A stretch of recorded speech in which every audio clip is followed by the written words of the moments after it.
This is Chapter 2, Video 5 of Brotherhood of Darkness.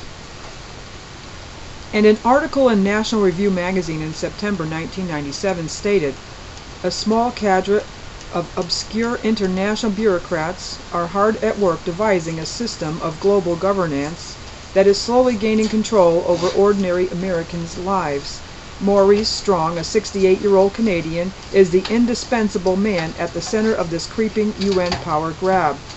Who is Maurice Strong? Although he never graduated from high school, by the time he was 21 he held an important position in international finance, and by the time he was 31 he was the chairman of one of the largest financial advisory companies in the world. Currently he is a senior advisor to both Kofi Annan, the Secretary General of the United Nations, and James Wolfensohn, President of the World Bank.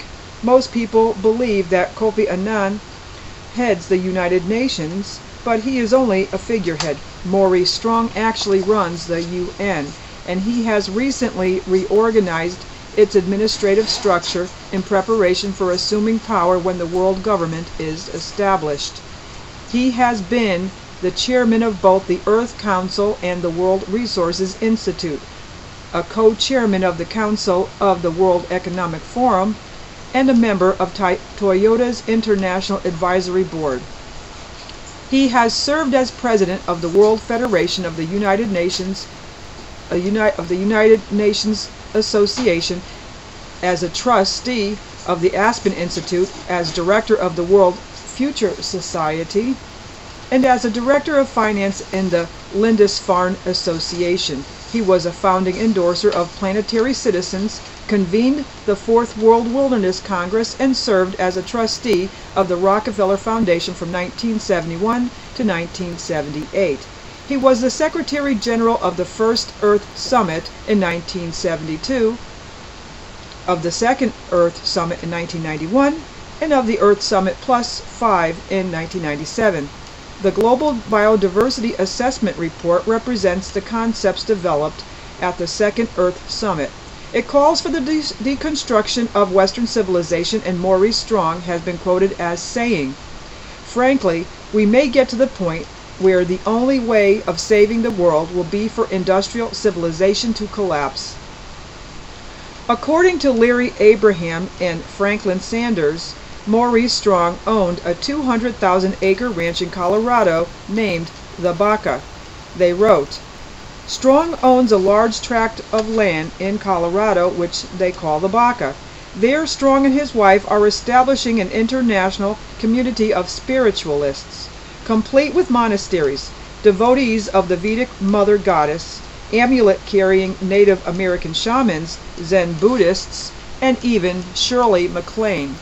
They are not only promoting a one-world government, they are also supporting a one-world religion to substitute for Christianity."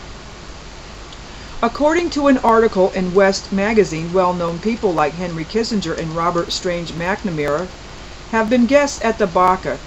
Robert Strange McNamara was Secretary of Defense during both the Kennedy and Johnson administrations, and sent our soldiers to fight, bleed, suffer, and die in Vietnam, but refused to allow them to win that war.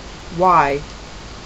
Did it have anything to do with the New World Order and the New World Religion that he and Maurice Strong seek? Mikhail Gorbachev is a communist, and Maurice Strong is a capitalist, but both of them are associated with the Club of Rome, and they co-authored the Earth Charter, a plan for the civilization that lies ahead. Aren't communists and capitalists supposed to be enemies?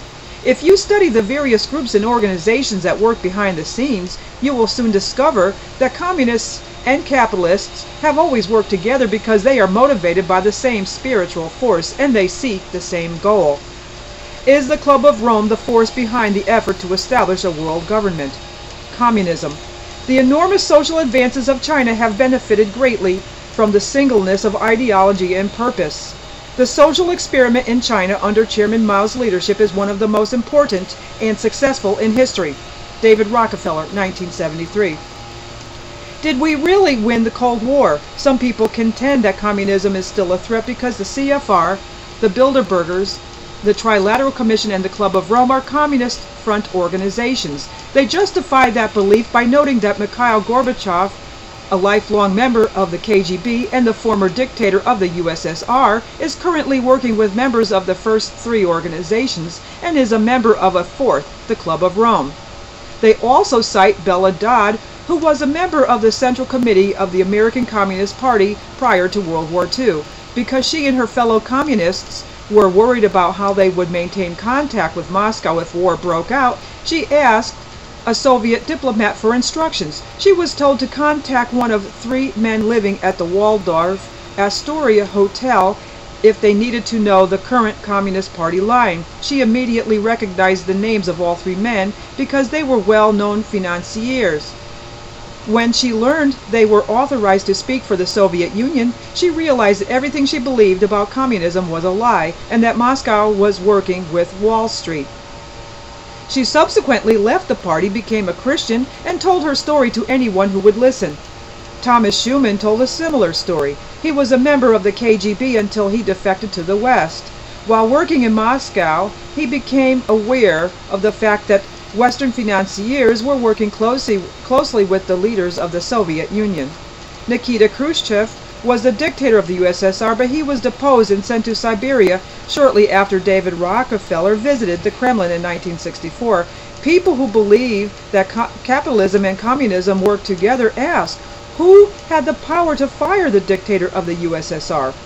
They also note that David Rockefeller praised Chairman Mao after returning from a trip to China in 1973. By then, Mao Zedong had slaughtered between 40 and 60 million of his fellow countrymen, yet David Rockefeller wrote,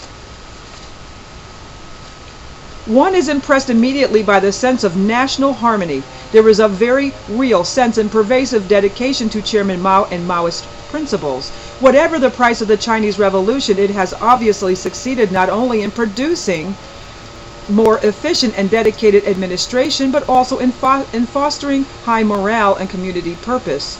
General social and economic progress is no less impressive.